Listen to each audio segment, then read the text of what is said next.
Hello all, welcome to Flavourful Tales. ఇవాళ నేను మీకు ఒక మంచి రెసిపీని షేర్ చేస్తానండి. నేతి సున్నుండల రెసిపీ.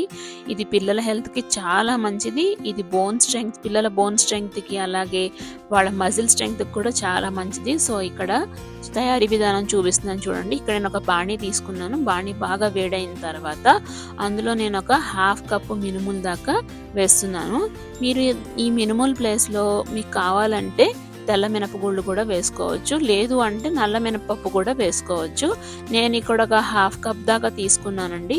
హాఫ్ కప్ దాకా తీసుకుని ఫ్లేమ్ని లో టు మీడియంలో పెట్టుకుని మనం ఈ మినుముల్ని బాగా దూరగా వేయించుకోవాలి. ఫ్లేమ్ అనేది మనకి బాగా లో టు మీడియంలోనే ఉండాలండి. హైలో పెట్టేస్తే ఏమవుతుందంటే మనకి పైన వేగుతాయి కానీ లోపల గింజ మొత్తం అంతా మనకి వేగదనమాట. సో లో టు మీడియం పెట్టుకుని మనం బాగా దీన్ని వేయించుకుందాము. ఇది వేగడానికి జస్ట్ మనకు ఒక ఐదు నిమిషాల దాకా పడుతుందండి. ఒక 5 నిమిషాల తర్వాత ఇది మనకి మెల్లిగా కలర్ మారుతూ ఉంటుంది అండ్ మంచి ఫ్లేవర్ కూడా వస్తూ ఉంటుంది. సో చూస్తున్నారు కదా, ఇలాగా మనం కొద్దిగా రంగు మారేంత వరకు వేయించుకుందాము. తర్వాత ఇందులో నేను ఒక స్పూన్ రైస్ వేస్తున్నాను. ఇది నార్మల్ రైసే అండి, ఇది వాష్ ఏం చేయలేదు, జస్ట్ నార్మల్ రైసే ఇందులో వేస్తున్నాను. 1 స్పూన్ దాకా వేస్తే సరిపోతుంది. ఈ రైస్ ఎందుకు వేస్తున్నాము అంటే మనము ఇలా లడ్డు చుట్టుకున్నప్పుడు మనం తింటున్నప్పుడు కూడా అది మన నోటికి అది అంటుకుపోకుండా ఉంటుందన్నమాట, చుట్టుకుపోకుండా. అందుకని మనం 1 స్పూన్ దాకా రైస్ వేస్తున్నాము. సో ఈ రైస్ని మనము వేసిన తర్వాత వెంటనే స్టవ్ ఆఫ్ చేసేసుకోవచ్చు. ఆఫ్ చేసేసుకుని జస్ట్ ఆ వేడిగా ఉంటాయి కదండి మినుములు, అప్పుడే మనం ఇట్లాగా మంచిగా మనం ఒకసారి ఫ్రై చేసేసుకుంటే సరిపోతుంది. దీనికి మనం మళ్ళీ ఫ్లేమ్ అనేది మనము ఆన్లో ఉంచుకోక్కర్లేదు. సో ఫ్లేమ్ ఆఫ్ చేసేసి మనం దీన్ని ఆ మినుములు ఉన్న వేడికే ఈ బియ్యం కూడా వేగిపోతాయి. ఈ బాగా వేగిపోయిన తర్వాత బాగా చల్లారనివ్వాలి. చల్లారిన తర్వాత చూస్తున్నారు కదా, బాగా చల్లారిపోవాలి. చల్లారిపోయిన తర్వాత మాత్రమే మనం దీన్ని మిక్సీ జార్లో వేసుకుని ఫైన్ పౌడర్ కింద మనము దీన్ని మిక్సీ పట్టుకుందాము. మిక్సీ పట్టుకున్న తర్వాత నేను మీకు మిగతా ప్రాసెస్ అనేది చూపిస్తాను.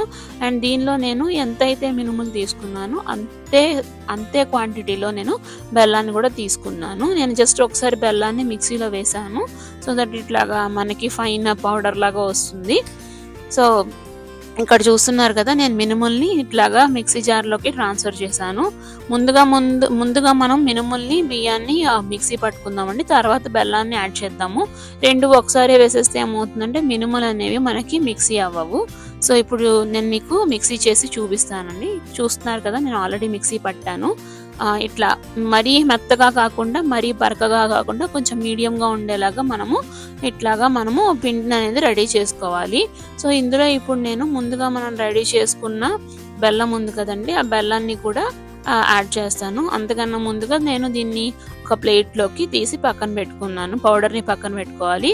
ఇప్పుడు అదే మిక్సీ జార్లోకి నేను 1/2 కప్ అంతా బెల్లం తీసుకున్నాను. బెల్లం తీసుకుని అందులోనే కొద్దిగా ఈ పిండిని కూడా యాడ్ చేస్తున్నానండి. సో దట్ ఏంటంటే మనము మిక్సీ చేసేటప్పుడు ఆ బెల్లం అనేది చుట్టుకుపోకుండా ఉంటుంది. కొద్దిగా వేస్తున్నాను.